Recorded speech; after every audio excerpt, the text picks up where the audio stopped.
tardes, muy buenos días o muy buenas noches. Bienvenida, bienvenido. Gracias por estar aquí en Agenda, en Sin Censura Televisión. Yo soy Luis Guillermo Hernández y le doy la cordial bienvenida, la más cordial de las bienvenidas a este espacio hoy con la segunda parte de este diálogo, de esta charla a cuatro voces, a tres, yo no cuento en este juego, a tres voces con pues las visiones, los planteamientos de las tres figuras que puntean la carrera por la sucesión presidencial 2024. Hoy vamos a charlar sobre dos temas que son fundamentales para entender la continuidad de la transformación. Por un lado, la economía del bienestar, quizá una de las aportaciones más trascendentales del gobierno del presidente López Obrador ha sido la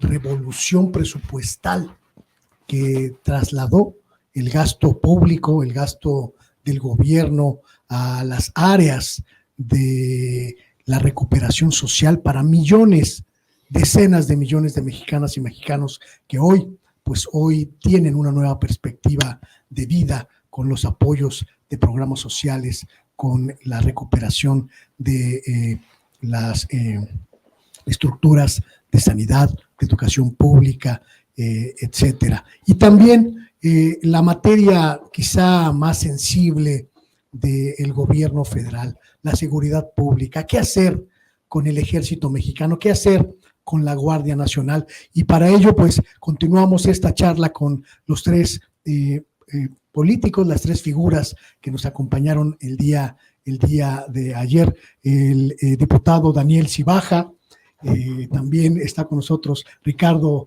León Carabeo y también César Cravioto. Muchas gracias por continuar en esta charla.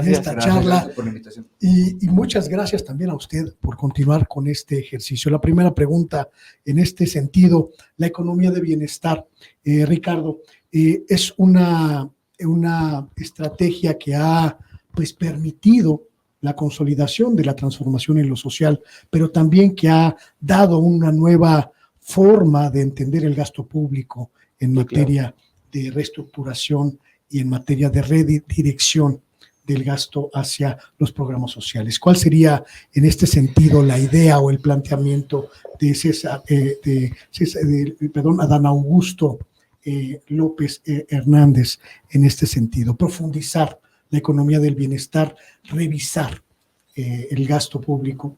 ¿Cuál sería? Mira, es que en ese tema es una suma de pequeñas partes que hacen la posibilidad de generar mejores condiciones económicas. Primera es la redistribución del presupuesto, darle una nueva estructura a los programas presupuestales. En gran medida esto se ha avanzado en el actual gobierno. También implica ver a la clase media y generarle mejores condiciones.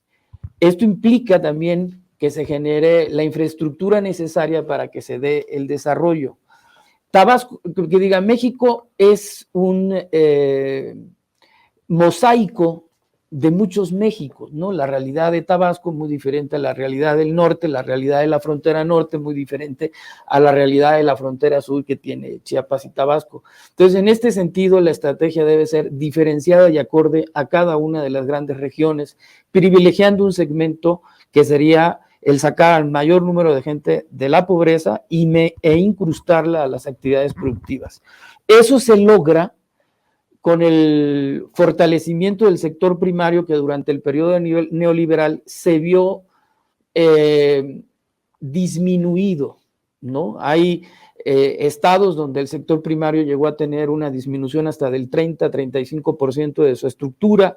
Esto colapsó toda una serie de cosas que implican nuestra suficiencia alimentaria, etcétera. Generó problemas como la la emigración de campesinos a las grandes ciudades e incluso al extranjero. Entonces se trata no de una visión centralista, sino de generar las condiciones en cada región, fomentar la economía o la vocación económica de cada región para fortalecerla. El sistema educativo debe de estar vinculado a la actividad productiva de la región y esto te ayuda a que la gente quede ahí. Es lo que se llama la economía circular, ¿no? Y el producto excedente de una región lo puedes pasar a otra y así ir fortaleciendo el sector primario para que tengamos autosuficiencia alimentaria, pero también hay otras cosas que tienen que ver con eso, que es el cambio climático, por ejemplo, es uno de los grandes retos mundiales. Hay un pronunciamiento de hace unos días, en el sentido de que la justicia internacional debe tener formas para obligar a los Estados miembros a que se cumplan con ciertos parámetros del cambio climático. Esa es una parte importante. El combate a la corrupción también implica un fortalecimiento. Y el presidente dice bien, hay que ir limpiando la corrupción de arriba hacia abajo, ¿no?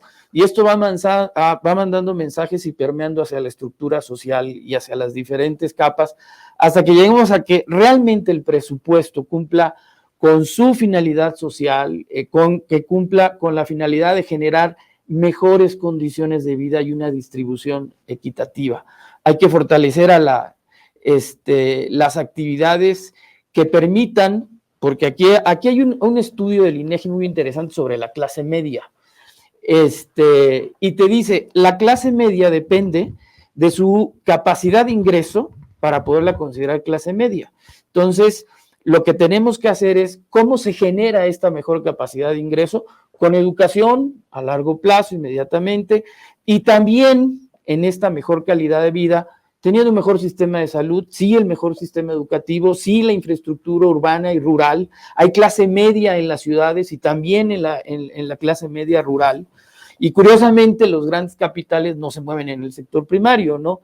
Entonces es una suma de pequeñas cosas que están consideradas, dicho sea de paso, en el proyecto de gobierno o en el proyecto de nación del 2018. Y quiero hacer una reflexión, porque no quiero dejar nada en el tintero, del anterior bloque que tuvimos. Una definición de quién es Adán, ¿no? Decía mi amigo y compañero Daniel Cibaja que la guerra sucia que traemos, no, realmente no hay ninguna guerra sucia. Yo invitaría a que se revisaran las redes sociales, etcétera, y vean quiénes retuitean noticias falsas para que se den cuenta quiénes son los que traen la guerra sucia. De este lado tienen a un ser humano creyente en el orden y constructor del orden, que no necesita, ni ha sido su experiencia de vida, el ataque. Sí la defensa cuando sea necesario y una defensa contundente, pero no es de crear condiciones de ataque o de guerra sucia. No es su estilo. Tiene, como él lo ha dicho en varias ocasiones, el ser discípulo de Andrés Manuel. Y Andrés Manuel tampoco es un hombre de luchas infructuosas, sabe seleccionar sus batallas, y en ese orden de ideas él también, y todos los que estamos alrededor de él, de igual forma. No es por la confrontación, ni traemos dados cargados, nada. A como lo ven, es. Y un hombre amante del orden, de las cosas bien hechas, muy disciplinado, ¿no? Y en ese orden de ideas, cuando se habla, retomo las propuestas, te la voy a poner en una anécdota, porque voy a decir una mala palabra, o bueno, una palabra un poco ruda, ¿no? Pero alguna vez veníamos en la camioneta platicando sobre los proyectos que se deberían implementar en Tabasco, y yo le decía sobre cuál alternativa era la que él iba a decidir, y recuerdo que se voltea y me dice, a ver, vamos por partes. No se trata de hacer lo que yo quiera, se trata de hacer lo que haga falta y lo que sea necesario, porque si no, vamos a cometer un error, tú, yo, en perjuicio del Estado. Esa es la toma de decisiones que tiene que haber en relación a la posibilidad de un mejor desarrollo y crecimiento económico.